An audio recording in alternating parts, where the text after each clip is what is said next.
भारताचे पहिले उपपंतप्रधान लोहपुरुष सरदार वल्लभभाई पटेल यांच्या जयंतीनिमित्त देशभरात सर्वत्र एकता दौडचे आयोजन करण्यात आले।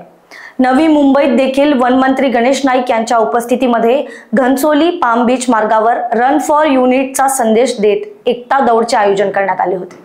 या एकता दौडमध्ये शालेय विद्यार्थ्यांसह नवी मुंबईकरांनी उत्स्फूर्तपणे प्रतिसाद दिलाय।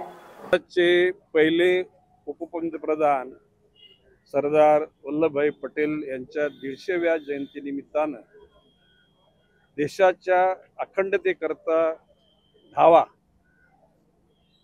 रन फॉर युनिटी अशा प्रकारचा संदेश देशाचे पंतप्रधान माननीय नरेंद्र मोदीजींनी मन की बातच्या माध्यमातून दिला आणि त्याचीच परिणती म्हणून आज त्यांचा वाढदिवस आहे सरदार वल्लभभाई पटेलांचा। आणि म्हणून आपल्या शहरातील विद्यार्थी नागरिक त्या आव्हानानुसार आज धावत आहे। सरदार वल्लभभाई पटेलांना फौलादी पुरुष म्हणून त्या ठिकाणी विशेषण दिलं गेलं। फौलादी म्हणजे की माणसाचं शरीर काय लोखंडाचं नसतं, परंतु निग्रह आणि आग्रह अशा प्रकारची राष्ट्राच्या प्रति प्रेम असल्याशिवाय मानवतेला निश्चितपणे सन्मान करण्याच्या अनुषंगाने जे विचार पुढे येतात अशा निश्चय केलेल्या लोकांना लोहपुरुष वगैरे अशा प्रकारचे उपाध्याय मिळतात।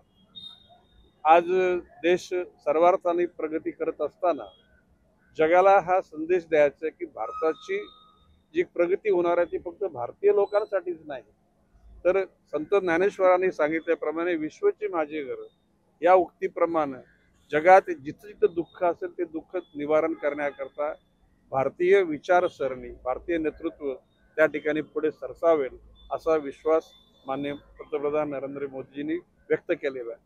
भविष्यकाल भारत सर्वार्थाने आरोग्य, शिक्षण, उद्योग, व्यापार, साहित्य आणि असं एकही क्षेत्र राहणार नाही की ज्या ठिकाणी भारताचा नागरिक वंचित राहील आणि भारताच्या नागरिकांचं परिपूर्ण जीवन झाल्यानंतर किंवा त्याच्या सायमल्टेनियसली म्हणजे समांतर पद्धतीनं जगामध्ये जिथं जिथं दुःख असेल ते दूर करण्याचा प्रयत्न केला जाईल अशी पंतप्रधानांची मनाची भावना आहे।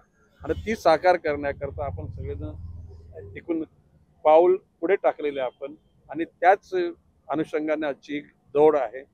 या सर्व धावणाऱ्या विद्यार्थ्यांना, तरुणांना माझ्याकडून हार्दिक शुभेच्छा। Bureau report, Lokvahini media, Nagpur.